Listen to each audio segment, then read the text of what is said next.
ini setiap sore itu Firman di sini sama teman-temannya nyiramin tumbuhan, nyiramin sayur, bunga, sama apa aja pohon yang perlu disiram di sini. Biasa kalau waktunya disiram, dipupuk, ini pupuknya di sini semuanya organik, nggak boleh pakai kimia. Jadi ada pakai ekoenzim yang kemarin kita panen, ekoenzim itu. Kemudian juga ada satu lagi biokompon. Ini biokompon, ada juga pakai fotosintesis bakteria. Nah, ini kita akan nyiram pakai kompon sore ini. Nah, biokompon ini dibuat dari bahan-bahan sekitar kita gitu. Nah, biokompon ini udah dibikin selama 24 jam cukup. Ini udah lebih dari 24 jam berarti. Itu. Nah, cara bikin biokomponnya kemarin saya udah suruh GG sama Ihsan bikin biokompon ini hari kemarin. Ini dibuat dari kotoran sapi yang masih baru. Nggak boleh yang udah lama. Jadi masih hangat gitu. Kotoran sapinya masih hangat. Kemudian dicampur air, dicampur sisa-sisa makanan organik, dan dicampur starter. Dicampur starter. Nah, starternya itu ada yang jualan, ada, atau dari yang ini udah bisa jadi starter juga begitu. Nah, ini udah dibikin sama Kiki kemarin, sekarang panen.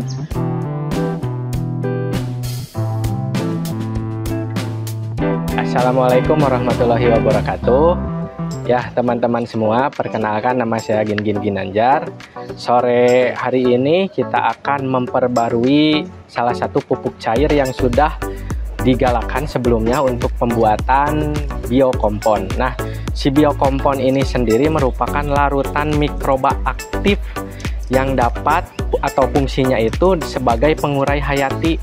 Nah, jadi jika si tanaman itu membutuhkan nutrisi, nah si peran si biokompon ini sebagai cookingnya gitu. Jadi yang memasakkan kotoran hewan agar menjadi kompos. Kemudian sisa-sisa organik, sisa-sisa renik dan lainnya, ini dimasaknya tuh oleh mikroba yang terdapat di dalam biokompon. Nah, adapun alat dan bahannya ini ada 2 karung. Yang pertama, karung itu terdapat bahan utamanya yaitu sebagai kotoran hewan, yang mana fungsinya itu sebagai produsen utama untuk si mikrobanya gitu. Jadi di dalam kotoran sapi yang masih segar ini terdapat jutaan, bahkan puluhan juta, ratusan juta mikroba aktif yang dapat membantu untuk memasakkan proses si fermentasinya seperti itu. Kemudian yang di karung yang kedua ini, karena tadi ya di karungnya sendiri udah dimasukkan, udah dilipat si bahan utamanya. Yang pertama di sini ada kotoran hewan sapi yang masih segar. Kemudian di karung yang kedua itu ada jaringau, ada panglai, kemudian ada gedebong pisang yang dicacah, kemudian ada garam krosok, kemudian yang terakhir itu ada starter. Nah, si bahan-bahan ini mempunyai khasiatnya masing-masing. Salah satunya untuk penambahan gedebong pisang yang telah dicacah itu untuk menambah kalium. Kemudian ada jaringau dan juga panglai itu sebagai sumber elektrolit alami. Nah, kemudian ada juga ini si starter. Kalau misalkan biokompon ini tidak memakai starter, nah ini akan jadi pupuk organik cair biasa. Nah, keunggulan dari biokompon ini sangat cepat dalam proses fermentasinya, hanya membutuhkan waktu sekitar 24 jam. Seperti itu. Jadi ketika kita membuat cairan atau larutan biokompon pada pukul 5 sore ini, jadi untuk hari besoknya pukul 5 sore sudah bisa dipanen. Nah, adapun keistimewaan lain dari biokompon ini dapat dipanen selama 9 kali, sebanyak 9 kali pemanenan.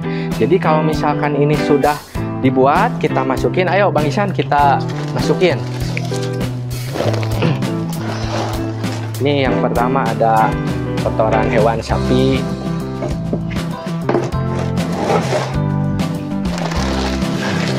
Satu lagi.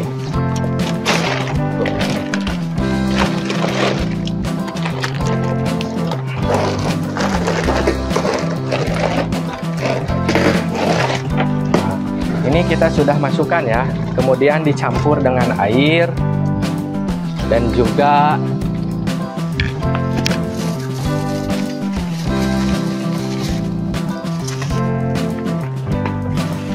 kita masukkan si starternya. Ini starternya. Jadi starter ini didapat ketika biokompon yang sudah jadi sebelumnya itu juga bisa digunakan sebagai starter. Jadi tidak perlu membeli karena untuk harganya sendiri itu relatif tinggi, hampir 60.000 per 1 liter. Nah, ini didapat dari cairan biokompon yang sebelumnya, seperti itu. Kemudian selain starter ada juga garam krosok. Nah, ini sebagai tambahan mineralnya juga untuk pembuatan biokompon ini. Dibutuhkan untuk 1 tong ini berisi kurang lebih 200 liter volumenya, 1 sampai 2 bungkus.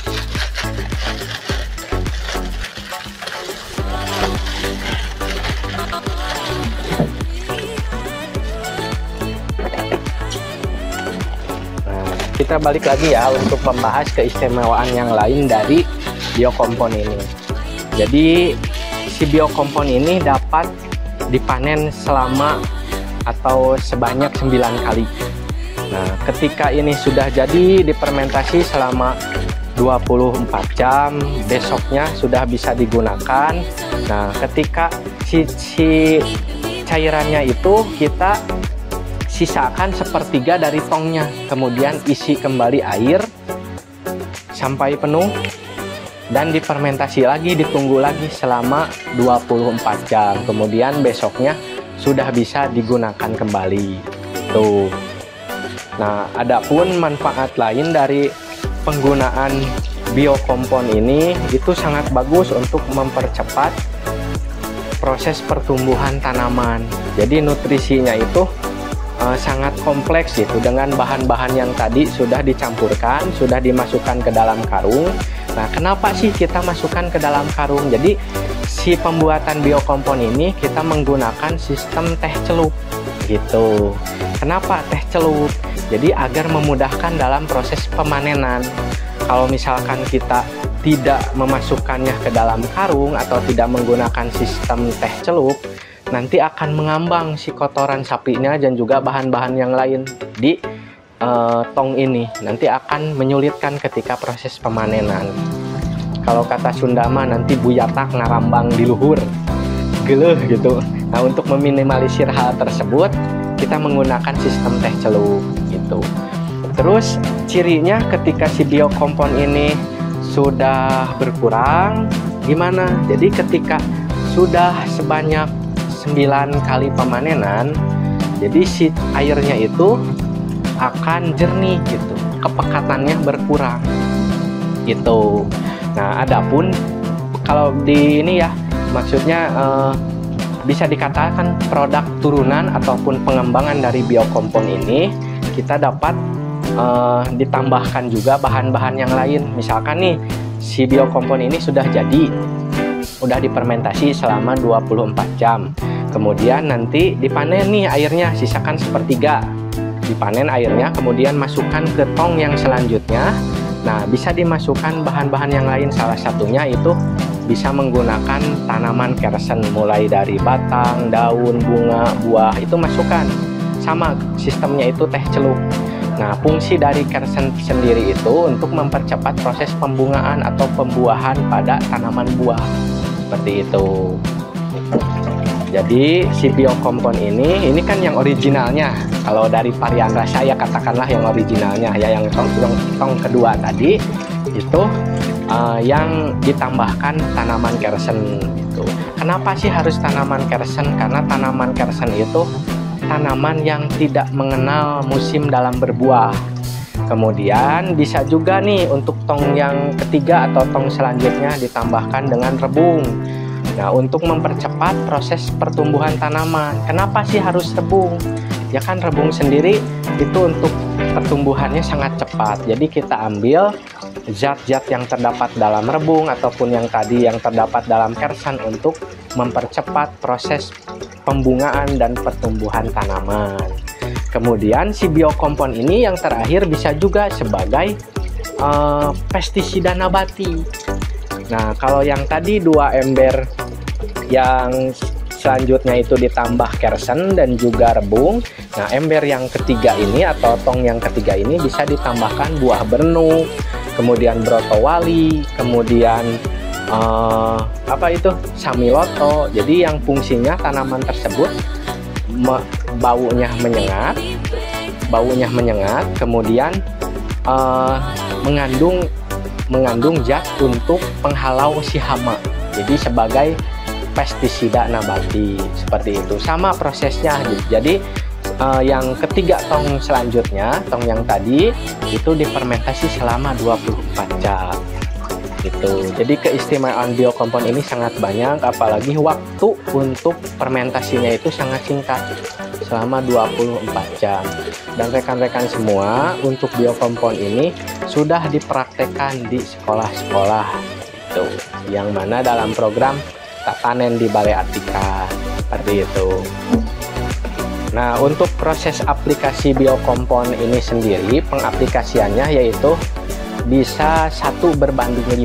Jadi 1 liter biokompon untuk 5 liter air gitu. Kalau saya sering melakukan eksperimen, jadi menggunakan pupuk cair biokompon ini, ya biokompon aja nggak ditambahin air gitu, dan hasilnya alhamdulillah bagus. Tidak, si tanamannya itu tidak mati, tidak, suhunya di dalam media tanam tidak meningkat, tidak panas, tidak asam. Jadi sangat bagus gitu, karena si mikrobanya sendiri yang fungsinya itu sebagai cooking, sebagai pemasak bahan-bahan organik untuk menjadi kompos. Seperti itu. Terima kasih.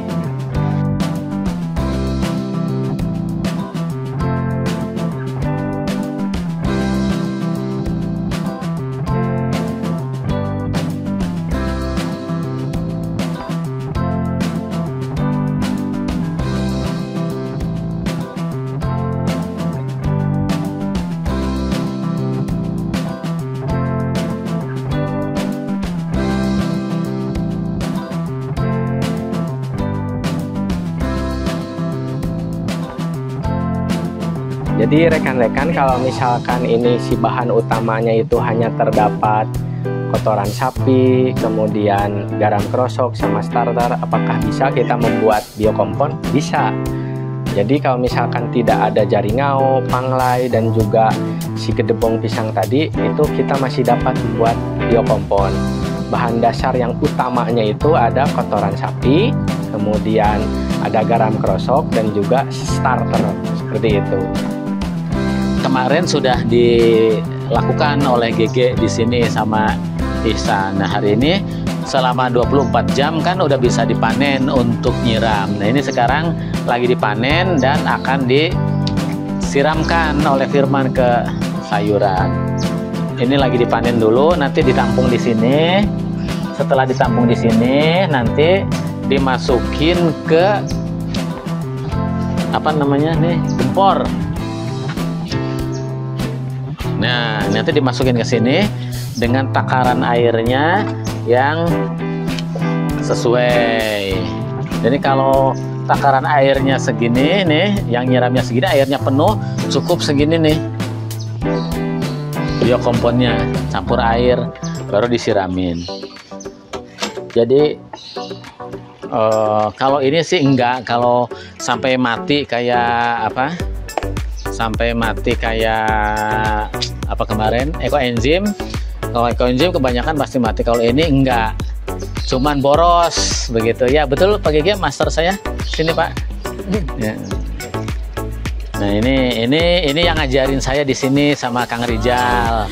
Ini insinyur pertanian, ini insinyur pertanian, tapi pertanian alami, ini regeneratif. Jadi bagaimana kita mengembalikan lagi fungsi ekosistem yang ada di sekitar kita. Kita ngambil makanan, ngambil tumbuhan, manfaatnya apa buat kita, tapi kita tidak boleh mematikan yang lainnya.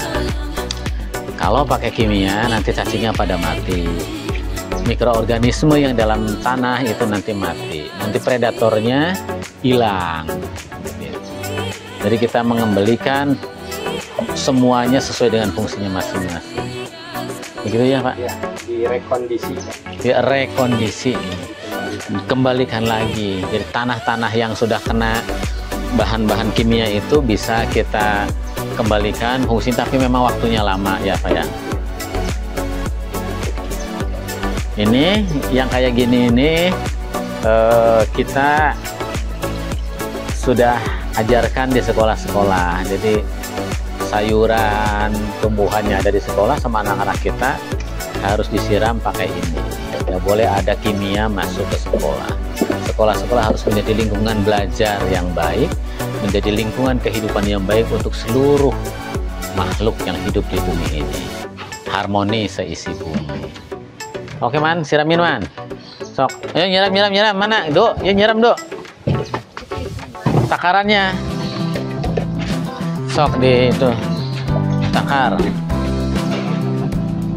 Nanti yang di pinggir jalan juga yang di sana disiram ya, atau Man? Iya Pak. Yang di sono tuh.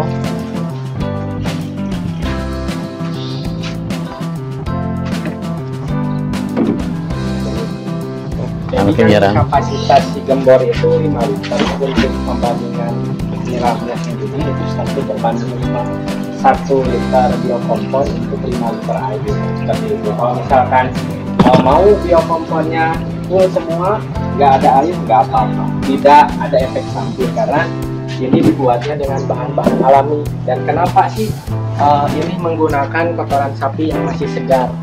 Ya karena di dalam kotoran sapi yang masih segar itu terdapat senyawa yang dapat menguraikan atau merekondisi bahan-bahan makanan untuk tanaman.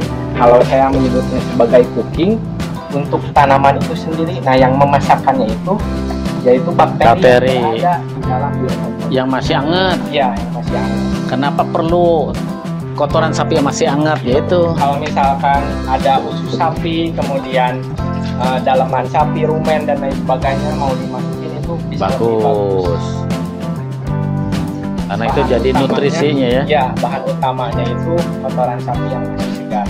Dan di dalam usus ataupun di dalam lambung sapi, rumen dan lain sebagainya itu terdapat bakteri-bakteri yang menguasai proses fermentasi ataupun regenerasi tanah, mengembalikan tanah ya.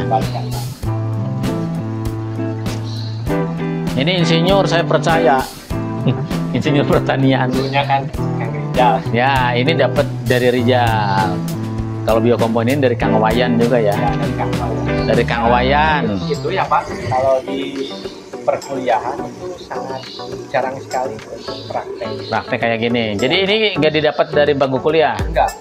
Didapat dari luar, di lapangan. Rekan-rekan saya itu kebanyakan kita mandiri gitu Pak. Ya.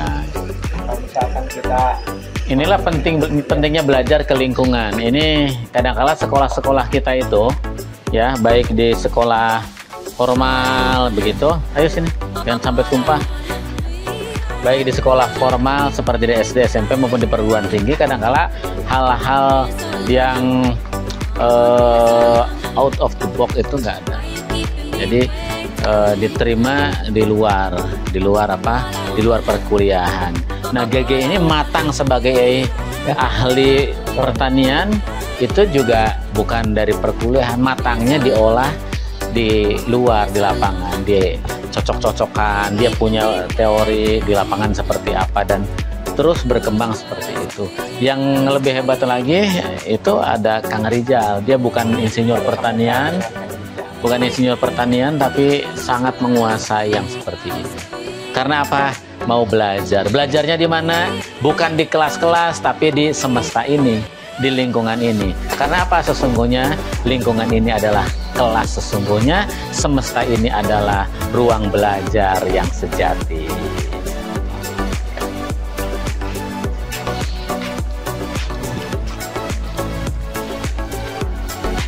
disiramnya.